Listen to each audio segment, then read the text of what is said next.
Thank you. Thank you. Thank you very much. Thank you. Thank you. Thank you. Thank you, Joy. And thank you to the choir for their beautiful selection. Thank you, Bishop, for your prayer. Mr. Jones, thank you. And thank you for inviting me, Mr. President. Thank you for having me.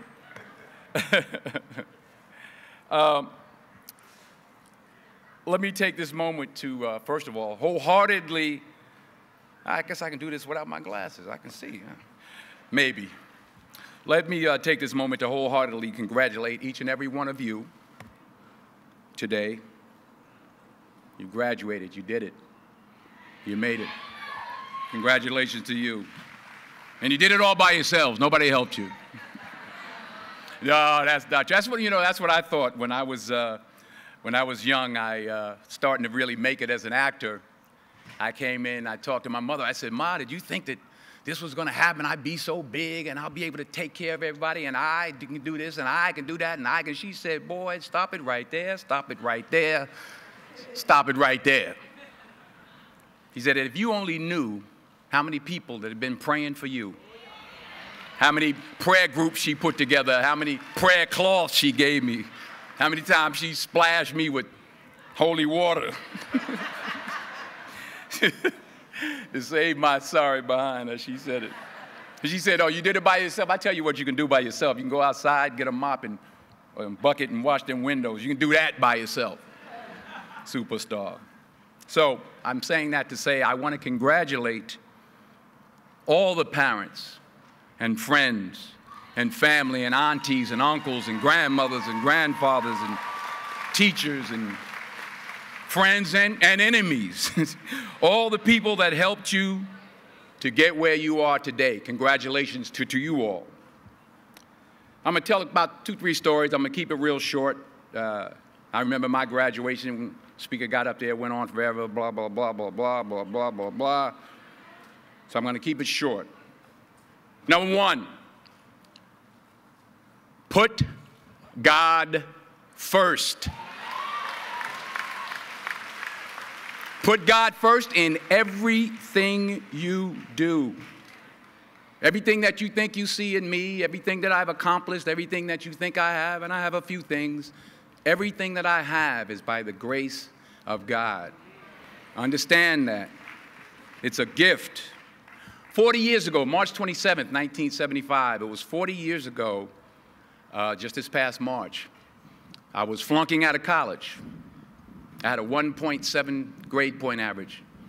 I hope none of you can relate. I had a 1.7 grade point average.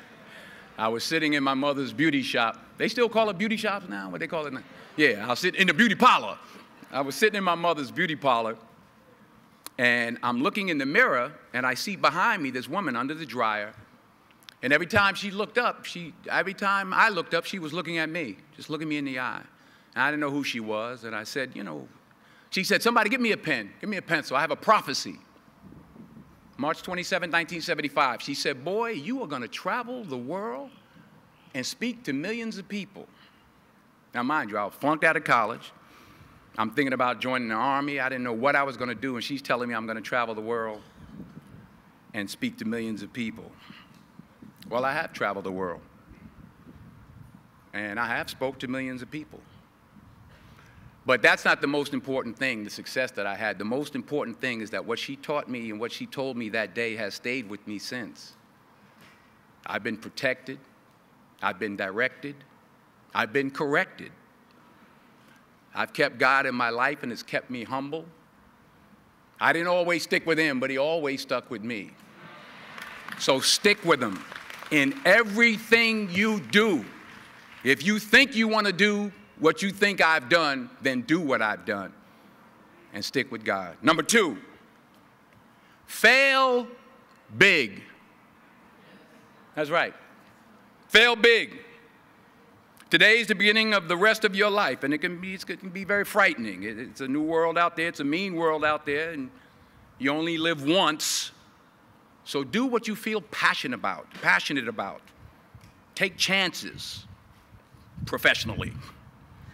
Don't be afraid to fail. There's an old IQ test, was 9 dots, and you had to draw 5 lines with a pencil within these 9 dots without lifting the pencil. The only way to do it was to go outside the box. So don't be afraid to go outside the box.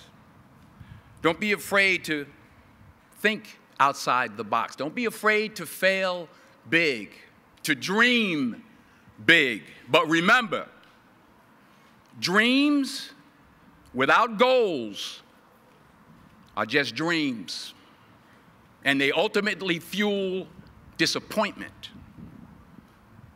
So have dreams, but have goals. Life goals, yearly goals, monthly goals, daily goals. I try to give myself a goal every day. Sometimes it's just to not curse somebody out. Simple goals, but have goals. And understand that to achieve these goals, you must apply discipline and consistency.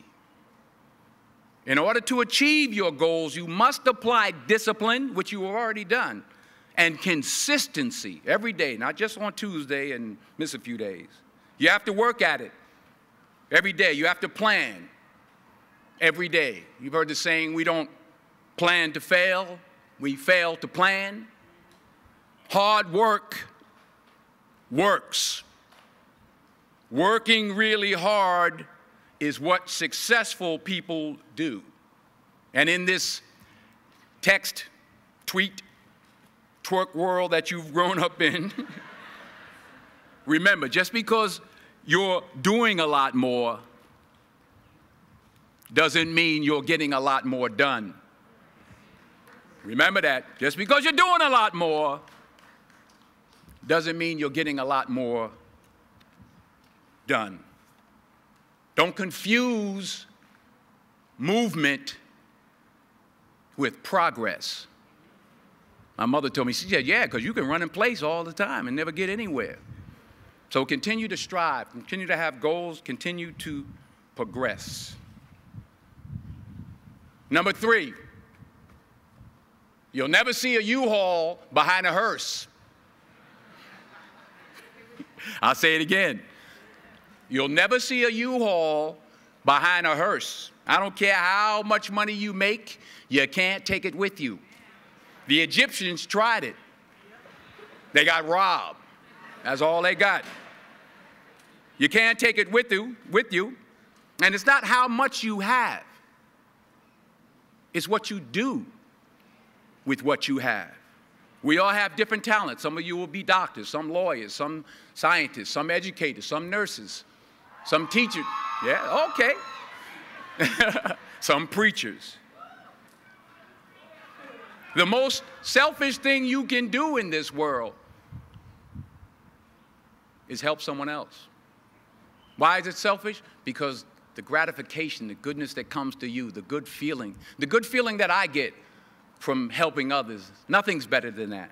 Well, 1 or 2 things, but nothing's better than that. Not jewelry, not big house I have, not the cars, but it's the joy. That's where the joy is, in helping others. That's where the success is, in helping others. Finally, I pray that you put your slippers way under the bed tonight, so that when you wake up in the morning, you have to get on your knees to reach them.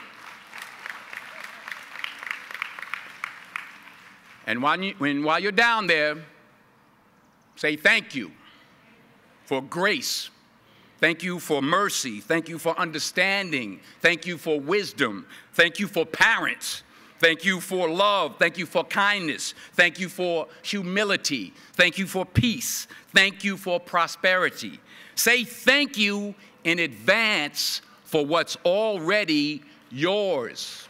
It's how I live my life. That's why I am, one of the reasons why I am today.